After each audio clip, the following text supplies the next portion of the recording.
నందిని ఒక పేదామె. ఆమె ఒక ధనవంతుడి ఇంట్లో పనిచేస్తూ ఉండేది. వాళ్ళిచ్చే జీతంతోనే నందిని తన కూతురు రీతుతో జీవనాన్ని గడిపిస్తూ ఉండేది. హఠాత్తుగా ఒకరోజు ఉన్నట్టుండి నందినికి ఒంట్లో బాలేకుండా అయింది. మంచమెక్కింది. తను పనికి వెళ్లకుండా ఉండడం వలన ఇంట్లో చాలా కష్టాలు వచ్చి పడింది. అందుకని రీతు తన తల్లి చేస్తున్న అదే ఇంట్లో అదే పనిలో దిగాలని అనుకుంది. అమ్మా, నీకేమో ఒంట్లో బాగోలేదు. ఇప్పుడు తినడానికి తిండి లేదు. నీకు వైద్యం చేయడానికి కూడా డబ్బుల్లేదమ్మా. అందువల్ల నువ్వు పనిచేస్తున్నావే అదే చోటున నేను కూడా వెళ్ళి పనిచేసొస్తానమ్మా. అప్పుడు నాకు వాళ్ళు డబ్బులిస్తారు కదా, ఆ జీతంతో నీకు వైద్యం చేస్తానమ్మా. వద్దమ్మా తల్లి, నువ్వు అలాంటి పనులకు వెళ్ళొద్దు. ఆ డబ్బు సంపాదించి నిన్ను పెద్దదాన్ని చేసి పెద్ద పెద్ద చదువులు చదివించాలనుకున్నా, కాని నన్ను మంచాన పడేసింది. ఒక 2 రోజులు ఆగు తల్లి, నాకెలాగో అలా బాగవుతుంది. కాని ఆ తల్లి చెప్పి 2-3 రోజులు గడిశాయి. అప్పటికి నందిని బాగవుతుందా లేదా అని కూడా అసలు ఏం అర్థం కావట్లేదు. వెంటనే రీతు తన తల్లి దగ్గరికి వచ్చి, అమ్మా, మీకు మందులు కొనాలమ్మా. డబ్బులుంటే డాక్టర్ గారిని ఇంటికి పిలిపించొచ్చు. కాని వైద్యానికి డబ్బుల్లేవే. మనం ప్రభుత్వ ఆస్పత్రికి వెళ్ళి మందులు తీసుకొద్దామ్మా. హా, అలాగే అమ్మా అని ఇద్దరూ బయలుదేరి ప్రభుత్వ ఆస్పత్రికి వచ్చారు. అక్కడ మందులన్నీ తీసుకొని తిరిగి ఇంటికి చేరుకున్నారు. ఒంట్లో అసలు శక్తి లేదు, బాగా తినమని అక్కడ డాక్టర్లు చెప్పారు. కాని పుష్టిక పోషక ఆహారం తినడానికి వాళ్ళ దగ్గర డబ్బులే లేవు. అమ్మా, మీరు పనిచేస్తున్నారే ఆ చోటున వెళ్ళి ఏదైనా అడ్వాన్స్ దొరుకుతుందేమో అని అడిగి చూడనా అమ్మా?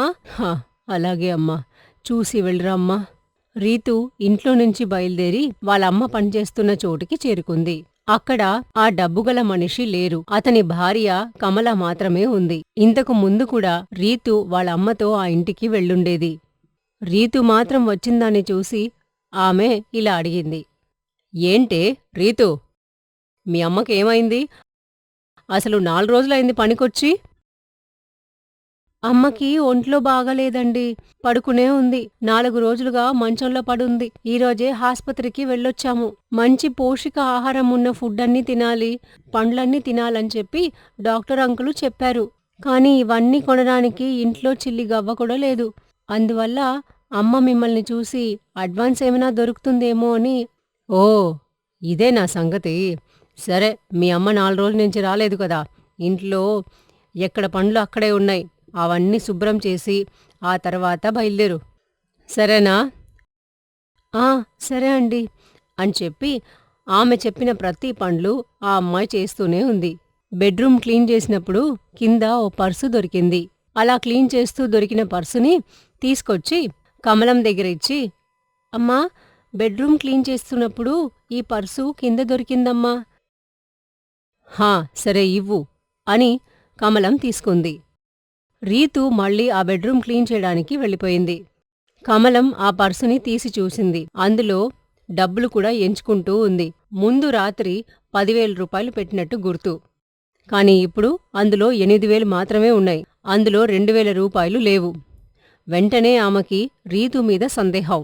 ఆ అమ్మాయే ఖచ్చితంగా ఈ 2,000 రూపాయలు కొట్టేసుంటది. డబ్బు అవసరం కదా, అందుకే నా పర్సులో చెయ్యి పట్టినట్టుంది అని అనుకున్న కమలం చాలా కోపపడింది.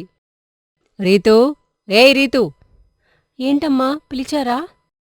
గబగబా వచ్చింది రీతు. ఏయ్, ఇందులో నుంచి డబ్బులేమైనా తీసావా? లేదమ్మా, కింద ఉన్న పర్సుని అలాగే తీసుకొచ్చి మీతో ఇచ్చేశాను కదా. అందులో ఏముండదో ఏమో నాకు తెలియదు. ఎందుకే అబద్ధాలాడుతున్నావ్? ఇట్రా, నిన్ను చెక్ చేయాలి అని చెప్పిన ఆమె రీతుని మొత్తంగా చెక్ చేసింది. కాని తన దగ్గర ఎలాంటి డబ్బులు లేవు. ఏయ్, నిజం చెప్పవే. ఇక్కడ దగ్గర్లోనే కోతలు కోయడానికి మిషన్లున్నాయి. తీసుకెళ్ళి నీ తలకాయ అందులో పెట్టి నీ తల కోస్తా. అయ్యో అమ్మగారు, నేను అస్సలు తీయలేదు. నాకేమైనా అవసరం ఉంటే మీతో అడుగుతానే గాని నేనెందుకండి తీస్తాను? దొంగతనం చెయ్యాల్సిన అవసరం నాకు లేదండి. నేను తీయలేదండి అని చాలా బ్రతిమాలింది రీతు. కాని కమలం తను చెప్పిందేది చెవులో అసలు తీసుకోలేదు. ఆమె రీతువే ఆ డబ్బు దొంగిలించిందని నిర్ణయించుకుంది. డబ్బు దొంగతనం చేసి పాకెట్లో పెడితే ఇరుక్కుంటామని ఇంట్లోనే ఎక్కడో దాచావు కదూ. ఎక్కడ దాచావే చెప్పు. చెబుతావా లేదా పోలీసుని పిలిపించమంటావా? అమ్మా, నేను డబ్బులు తీయలేదు. పోలీసోళ్ళొస్తే నేను భయపడ్డానికి వాళ్ళొచ్చినా కూడా నేను ఇదే చెప్తా. నేను దొంగతనం చేయలేదు కదమ్మా, నా మీదెందుకు నింద మోస్తున్నారు? ఏంటే నోరు లెగుస్తోంది? నీమీదే కాకుండా ఇంకెవరి మీద సందేహించమంటున్నావ్? ఇక్కడ నువ్వు నేను తప్పితే ఇంకెవ్వర్లేరు. బెడ్రూంల కింద ఉన్న పర్సును తీసుకొచ్చి నువ్వే నాకిచ్చావు. నిన్న పెట్టిన డబ్బులు 2000 కనిపించకపోతే నువ్వే కదా తీసినట్టు లెక్క. ఎలాంటి దొంగోడు ఇక్కడికొచ్చాడు? మర్యాదగా నిజమేంటో చెప్పే, నాకొచ్చే కోపానికి అని చాలా కోపంగా కమలం రీతుని తిడుతూనే ఉంది. రీతుకి చాలా బాధ కలిగింది. ఛ! ఈమేంటి అసలు నమ్మట్లేదు, నేను దొంగలించలేదని వీళ్ళకి ఎలా అర్థం చేయించడం అని చాలా ఆలోచిస్తుంది. అప్పుడు కమలం వాళ్ళ ఆయన కృష్ణన్ అప్పుడే అక్కడికి వచ్చారు. ఏంటే రీతు దగ్గర ఇలా అరుస్తున్నావ్ అని అడిగాడు. పర్సులో 10,000 ఉంటే 2,000 కనిపించట్లేదు. దొంగతనం చేసింది కాకుండా పైగా అబద్ధాలు కూడా ఆడుతుంది. అయ్యా లేదయ్యా, నేనా డబ్బుని అసలు దొంగతనం చేయలేదయ్యా. కింద ఉన్న పర్సు తీసుకొచ్చి అమ్మగారి దగ్గర చేతిలో ఇచ్చాను. కాని నన్ను ఈవిడ దొంగ అంటుంది. నేను దొంగతనం చెయ్యలేదయ్యా, మీరన్నా నన్ను నమ్మండి అని అతని దగ్గర చాలా బ్రతిమాలింది రీతు. ఏంటే కమలం, పసిబిడ్డే, ఎందుకే ఇలా అరుస్తున్నావ్? నేనే అందులో నుంచి 2,000 తీసి పొద్దున్న చెత్తబండోడొచ్చాడు, వాడికి జీతంగా ఇచ్చాను. అప్పుడు నువ్వు ఎక్కడో బయటికెళ్ళావు. అందుకే నువ్వు వచ్చిన తర్వాత చెప్దాంలే అని అనుకున్నా. అసలు మర్చిపోయాను. సరే కాసేపు ఆగి చెప్దామన్నా నేను బయటికెళ్ళిపోయాను. ఆ తర్వాత మర్చి కూడా పోయా.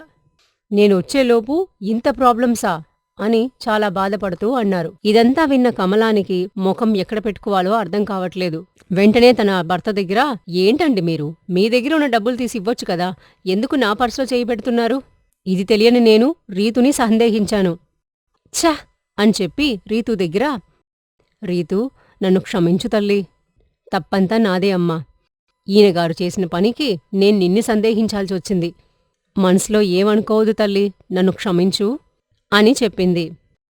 అయ్యో అమ్మా, ఏంటి మీరెంత పెద్దవారు, మీరు నా దగ్గర క్షమాపణ కోరడమా? ఎన్నో రోజులు నేను మా అమ్మతో మీ ఇంటికి వచ్చాను, కాని నా గురించి పూర్తిగా తెలుసుకోకుండా నన్ను దొంగ అన్నారు కదమ్మా. అదే నా మనసులో చాలా బాధ కలిగిస్తుంది అని రీతు చెబుతూ ఉంది. కాని అయినా కమలం రీతు దగ్గర సారీ అడుగుతూనే ఉంది. అయినాగాని ఒక చిన్న పాప మీద నింద వేశామే అని ఆ బాధ మాత్రం తనకి ఎప్పుడు గుచ్చుకుంటూనే ఉంటుంది. ఆ తర్వాత తను అడిగిన అడ్వాన్స్ డబ్బులు, వాళ్ళమ్మకి ఇవ్వమని చెప్పి పళ్ళు, ఇవన్నీ రీతు దగ్గర ఇచ్చి పంపించింది. రీతు అక్కడ్నుంచి బయలుదేరింది. ఇంటికి వెళ్ళి వాళ్ళమ్మ దగ్గర జరిగిందంతా చెప్పింది. ఇదంతా విన్న వాళ్ళమ్మ, నీకు బదులుగా అక్కడేదైనా డబ్బుగల పాపో బాబో ఉంటే వాళ్ళు ఇలా సందేహించేవాళ్ళు కాదు కదా. నిన్ను సందేహించడానికి కారణం నువ్వు పేద ఇంటి బిడ్డ అని. నువ్వు చదివి బాగా పైకొచ్చి ఈ పేదరికాన్ని పోగొట్టాలి రీతూ. నువ్వు కూడా ఎప్పుడు ఎవ్వర్నీ ఇలా సందేహించకూడదు, సరేనా? హా సరేమా అని తల ఊపింది రీతు. అనగనగా ఒక ఊరిలో రఘు అనే అతను ఉండేవాడు. అతను రోజు కూలిపని చేసుకుంటూ బతుకుతూ ఉండేవాడు. కూలిపని చేసే అందువల్ల అతనికి రోజువారీ జీతం దొరికేది. కూలి డబ్బులు తీసుకున్న వెంటనే తను నేరుగా వైన్ షాప్కి వెళ్లి బాగా కడుపు నిండా తాగి తరువాత ఇంటికి వెళ్లేవాడు.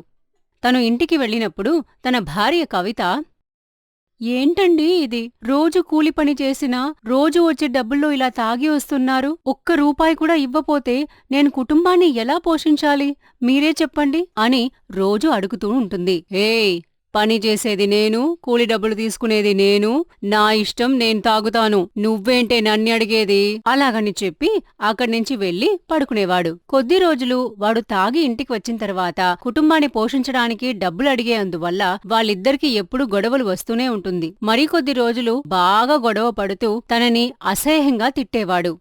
కాని ఎంత అసూయించుకున్నా సైలెంట్గా ఉండిపోయేది. మరికొద్ది రోజులేమో తన మీద చెయ్యి కూడా చేసుకుంటాడు. వాటిని కూడా కవిత భరించేది. ఇలా ఒక్కొక్క రోజు ఒక్కొక్క విధంగా తనని టార్చర్ పెడుతూ ఉండేవాడు. ఇలా ఒక్కరోజు రఘు బాగా తాగి ఇంటికి వచ్చాడు. ఇది గమనించిన కవిత, ఇదిగో అయ్యా, ఇలా రోజు తాగొస్తావే, నీ ఆరోగ్యం ఏమైపోవాలి మరి? నువ్వు ఇలా రోజు తాగి తాగి వస్తే నీ శరీరంలో ఉండే ప్రతి పార్టు నాశనమైపోతాయి. నువ్వు కూడా అలాగే పోతావు. ఇంట్లో మనకోసం మన భార్య అనేది ఉంటుంది కదా, తనకి ఒక్కరోజన్నా మనం తీసుకున్న కూలి డబ్బులు ఇద్దామని అసలు ఆలోచనే లేదు కదా నీకు? ఇలా చాలా కోపంగా అడిగింది. ఎదురు సమాధానంగా వాడు, ఏంటే ఎక్కువ మాట్లాడుతున్నావ్? కవితాని చాలా ఫోర్స్గా ఒక్క దెబ్బ కొట్టాడు. వాడి దెబ్బని తట్టుకోలేని కవిత, అయ్యో అమ్మా అని అర్చుకుంటూ కింద పడి కళ్ళు మూసేసింది. కింద పడిన కవిత అలాగే ఉండిపోయింది. కాసేపు తర్వాత మత్తు దిగిన రఘుకి భార్య కింద పడుకొనుండడం గమనించాడు. తనని లెగమని చెప్తూ ఉన్నాడు. తన ముక్కులో వేళ్లు పెట్టి చూశాడు. ముక్కులోనుంచి శ్వాస అసలు బయటికి రావడమే లేదు. అప్పుడనుకున్నాడు, తిను చనిపోయినట్టుందే. అలా అనుకున్న తనకి అయ్యయ్యో మనం హత్య చేశామా అని చాలా భయపడుతూ ఉన్నాడు. కాసేపు తర్వాత పోలీసులు ఎలాగో వస్తారు, మనల్ని అరెస్ట్ కూడా చేస్తారు అని చాలా భయపడుతూ ఉన్నాడు. కాసేపు అలాగే ఆశ్చర్యంగా చూస్తూనే ఉన్నాడు. అప్పుడు ఏం చెయ్యాలో తను ఆలోచిస్తూ ఉన్నాడు. అప్పుడే వాడికొక ఐడియా వచ్చింది. ఆ ఊరి చివరున ఒక రైల్వే ట్రాక్ ఉండేది. రోజూ సాయంత్రంలో ఒక్క రైలు మాత్రం ఆ దారి పొడవున వస్తుంది. ఆ రైలుబండి వచ్చే చోటున మనుషులెవ్వరూ ఇక్కడ అక్కడ అసలు కనిపించనే కనిపించరు. అందుమూలంగా కవిత బాడీని ఆ రైల్వే ట్రాక్లో వేసేద్దామని డిసైడ్ చేశాడు. ఎవ్వరు చూడ్నప్పుడు ఎవ్వరికి కనిపించకుండా కవిత బాడీని తీసుకొచ్చి ఆ రైల్వే ట్రాక్ మీద పెట్టాడు రఘు. ఇంకాసేపట్లో రైలు ఈ సైడొస్తుంది. దీని శరీరం రెండైపోతుంది. అప్పుడు అందరూ తను రైల్వే ట్రాక్ మీద ఆత్మహత్య చేసుకునిందని అనుకుంటారు. మనము ఈ మర్డర్ విషయం నుంచి తప్పించుకోవచ్చు. ఇలా తన మనసులో అనుకొని అక్కడ్నించి చాలా వేగంగా నడిచాడు. ట్రైన్ వచ్చే సమయం అయిపోయింది. ఆ టైంలో అక్కడ ఒక లేడీస్ పోలీస్ ఆఫీసర్ వస్తూ ఉంది. కవిత బాడీని అక్కడ చూసిన తర్వాత అయ్యయ్యో, ఎవరో సూసైడ్ చేసుకోడానికోసం ఇక్కడ పడుకున్నారే. గబగబా అని కవిత దగ్గరికి పరిగెత్తుకుంటూ వచ్చి కవిత బాడీ లైటుగా కదిలింది. అప్పుడు కవితాని అక్కడ్నుంచి లెగమని చెప్పి వేరే పక్కకి తీసుకొచ్చింది. ఆమె అలా తీసుకొచ్చిన కొద్దిసేపట్లోనే ఆ ట్రాక్ మీద ట్రైన్ వచ్చింది. ఏమా, రైల్వే ట్రాక్ మీద పడుకొని సూసైడ్ చేసుకోవాల్సిన కర్మ ఏంటి నీకు? ఇలా ఆ పోలీస్ ఆఫీసర్ అడిగింది. దానికి కవిత, మేడం, మా ఆయన సరైన తాగుబోతోడు. రోజు తాగి నన్ను కొడుతూనే ఉంటాడు. ఈరోజు కూడా అలాగే నన్ను కొట్టాడు. కాని నాకు స్పృహ తప్పి పడిపోయాను. నేను చనిపోయిననుకున్నాడు ఆ తాగుబోతు వెధవ.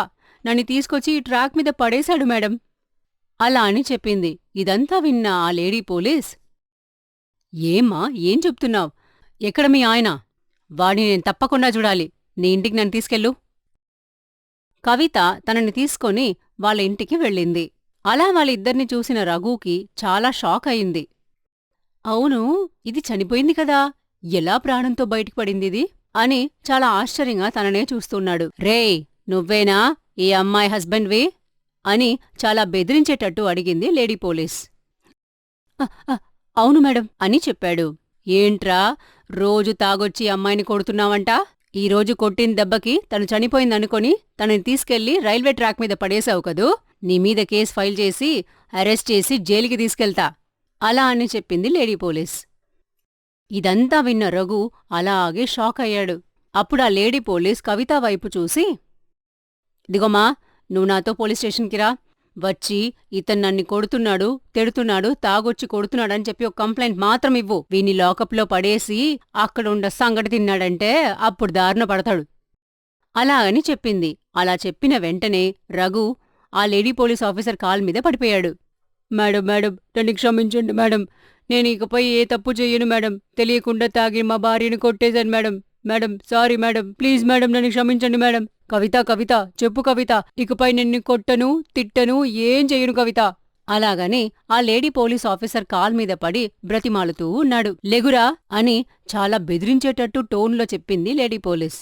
రేయ్, బాగా గుర్తుపెట్టుకోరా రేయ్, ఇక్కడ్నించి నువ్వు తాగావో నిన్నంతే చెప్పేస్తున్నా. అంతేకాదు, నువ్వు తీసుకొచ్చే కూలి డబ్బుల్ని నీ భార్య చేతిలో పెడుతున్నావు. లేకపోతేనా అర్థమైందా ఏం చేస్తానో? గుర్తించుకొని దాని తగినట్టు జరుక్కో అలాగని చాలా బెదిరించి చెప్పింది. వెంటనే కవిత వైపు చూసి, ఇకపై వాడు నీ మీద చెయ్యి చేసుకుంటే వెంటనే నాకు ఫోన్ చెయ్యి, లేకపోతే నా దగ్గరొచ్చి కంప్లైంట్ చెయ్యి. నేను చూసుకుంటా వీడిని. అర్థమైందా కవిత? సరే మేడం అని తల ఊపింది కవిత. ఆ తర్వాత అక్కడ్నుంచి లేడీ పోలీస్ వెళ్ళిపోయింది. జరిగిందంతా చూస్తుంటే రఘుకు ఏదో సినిమా చూస్తున్నట్టు అనిపించింది. వెంటనే తను కవిత దగ్గరికి వచ్చి, నన్ను క్షమించు కవిత. తాగుడుకు అలవాటుపడి నన్ను నేనే మర్చిపోయాను కవిత. ఇకపై నేనెప్పుడు తాగా. పనిచేసుకుని వచ్చే కూలి డబ్బులు మొత్తం నీ చేతిలోనే పెడతా. నువ్వు దయచేసి ఆ పోలీస్ దగ్గర ఏం చెప్పొద్దు అలా అని చెప్పాడు. ఇదంతా విన్న కవితకి ఇప్పుడు మనసులో ఎంతో కొంత మనశ్శాంతి దొరికింది. మంచి టైంలో వచ్చిన పోలీస్ ఆఫీసర్ వల్ల తన బ్రతికి బయటపడింది మాత్రమే కాకుండా ఆ లేడీ పోలీస్ ఆఫీసర్ వల్ల తన భర్త మంచివాడిగా మారి మంచితనంగా ఉండడంతో మరుసటి రోజు పోలీస్ స్టేషన్కు వెళ్లి ఆ లేడీ పోలీస్ని చూసి కృతజ్ఞతలు చెప్పింది కవిత.